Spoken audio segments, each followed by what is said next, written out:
Tribuna na TV. Oferecimento Senac. Cursos técnicos do Senac. Inscreva-se e seja puxado para o lado bom do mercado.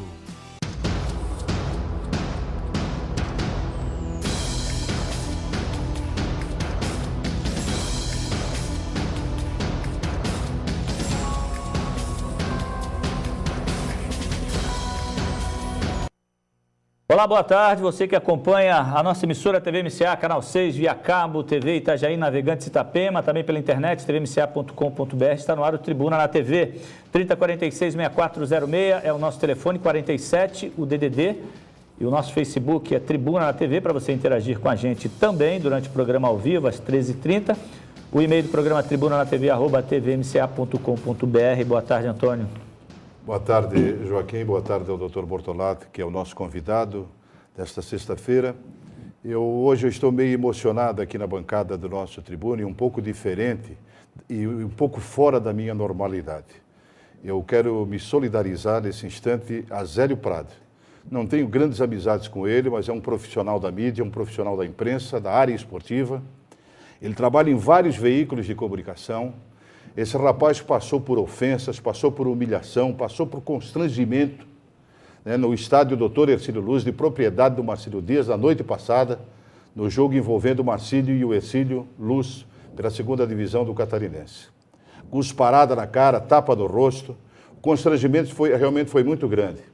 E eu quero, por parte do filho e seguranças, o filho do Delfim, de Pádua Peixoto Filho, o Delfinzinho, que eu carreguei no colo, mas incomoda esse pai e essa mãe a vida inteira. Esse guri tem mais de 40 anos de idade nas costas, e é useiro e vezeiro em ter esse comportamento, em agir dessa maneira. Até quando não se sabe. E quem tem um filho com problemas, como o Delfim tem, com o Delfinzinho, isso é um problema muito difícil de ser analisado, muito difícil de ser resolvido, e o pai tomar uma posição é muito complicado também. Então eu quero me solidarizar nesse instante com o Zélio Prado. O Zélio, para quem não sabe, há coisa de um mês atrás, ele ficou entre a vida e a morte na UTI do Hospital Marieta Conder Bornaus e problemas sérios de saúde. Eu tenho certeza que o que ele passou na noite passada, a vergonha que ele passou na noite passada, não deve ter ajudado em nada a recuperação do nosso querido Zélio. 62 anos de idade e 38 anos de crônica esportiva. Ninguém merece passar pelo constrangimento, pela humilhação, pela ofensa, pela violência que esse rapaz passou noite passada no estádio do Marcílio Dias. Eu só espero que a SESC e a Associação Catarinense de Imprensa tome alguma providência e não deixe uma situação como essa ficar assim, por nada, simplesmente por nada. Olha, hoje nós temos a participação do Dr. Bortolato, ele está aqui e hoje tem o Pergunte ao Doutor.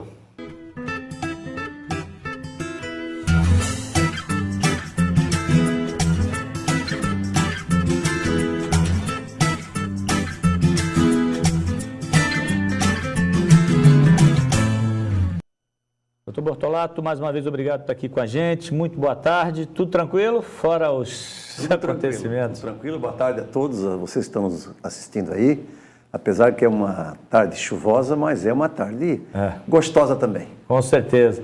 Doutor, vamos começar, tem alguma coisa que o senhor gostaria de abordar antes ou podemos já entrar aqui nas perguntas dos nossos complemento aí o que o meu colega aqui, o Antônio Carlos, falou a respeito dessa situação, porque o Zélio, evidentemente, vai tomar as providências legais cabíveis à espécie. O que se não pode é que as pessoas que têm, digamos, o poder, ou que se acha que tem o poder, está sobrepondo o que acha acima da lei. Então, a lei existe para todos. E se a lei for aplicada, essa pessoa tem que sofrer as consequências da lei, porque não pode chegar... Porque a pessoa da imprensa tem que ser uma pessoa livre, uma pessoa que tem que abordar o assunto como ela é, nua e crua. Agora, as pessoas que se sentirem ofendidas por algum tipo de comentário, procura a justiça, não procura fazer justiça com as próprias mãos.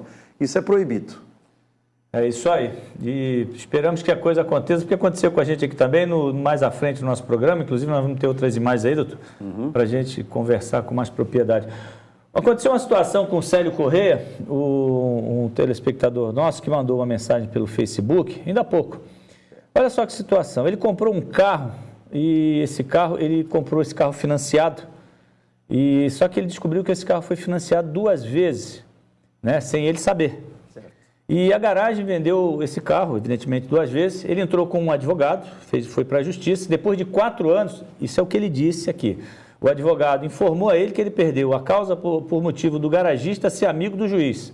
E disse, o advogado disse para ele o seguinte: não adianta entrar com um novo processo. E ele gostaria de que a gente ajudasse ele a explicar essa situação. O que ele faz numa situação dessa, doutor? Não, primeiro temos que deixar claro, quer dizer, o problema de ser amigo do juiz, eu acho bem improvável que isso tenha ocorrido para poder dar uma garantia para ele, porque a justiça não é amiga de ninguém, a justiça é amiga da justiça, da verdade. Então, se isso ocorreu, e infelizmente isso vem acontecendo, por isso que uma vez um juiz me falou que a pecha de picareta de automóvel, ela é dado para aqueles que vendem veículos e, infelizmente, aquela minoria acaba denegrindo a imagem da maioria. Então, é uma classe laboriosa, uma classe que merece o nosso respeito, mas, infelizmente, como todas as classes, então tem aquelas pessoas que querem tirar vantagem de tudo. E a gente tem conhecimento, pelo escritório também, de que, a cabo de um financiamento do veículo, você vai pegar aquela carta de liberação e depois de um certo tempo você vai ver que o teu carro está alienado ainda num outro financiamento.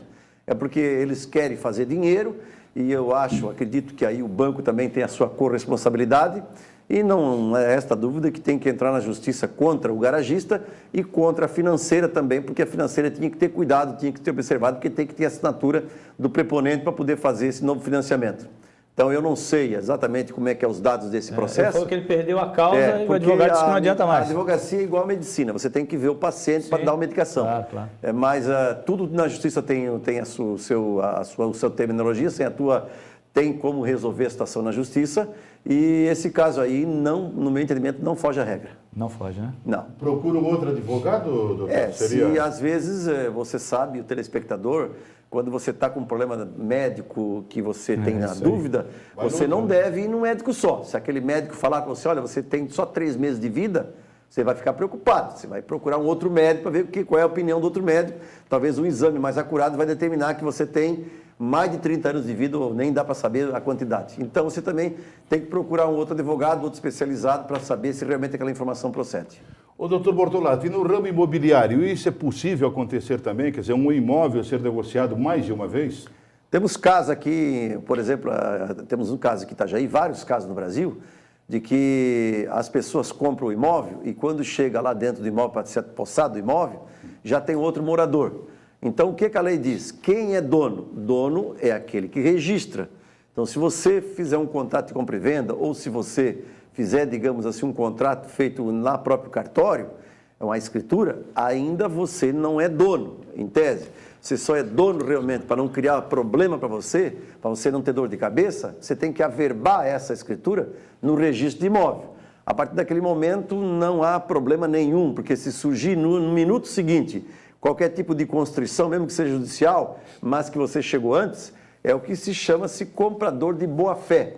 Você foi lá no cartório, você pegou uma negativa, você viu que não havia nenhum ônus sobre o imóvel e aí você registrou no teu nome. A partir daquele momento, o imóvel é seu.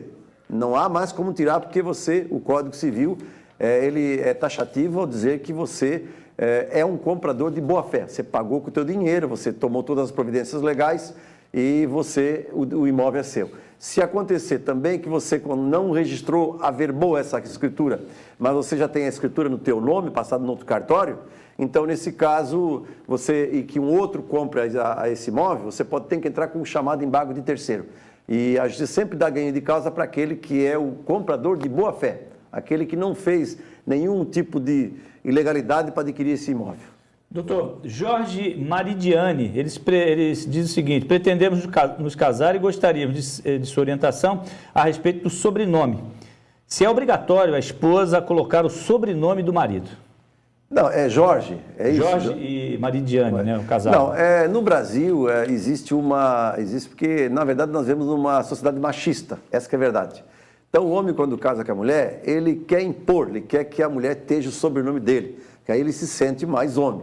Isso não é verdade, não é o sobrenome da mulher que vai fazer o homem mais homem ou vice-versa. Tanto é que hoje o casamento homoafetivo já está em moda aqui no Brasil. De forma assim que não é obrigado a mulher, e eu como advogado nem aconselharia a mulher colocar o sobrenome do marido, porque de cada 10 casamentos no Brasil, pouca gente sabe, mas em 10 anos acaba 8 desse casamento.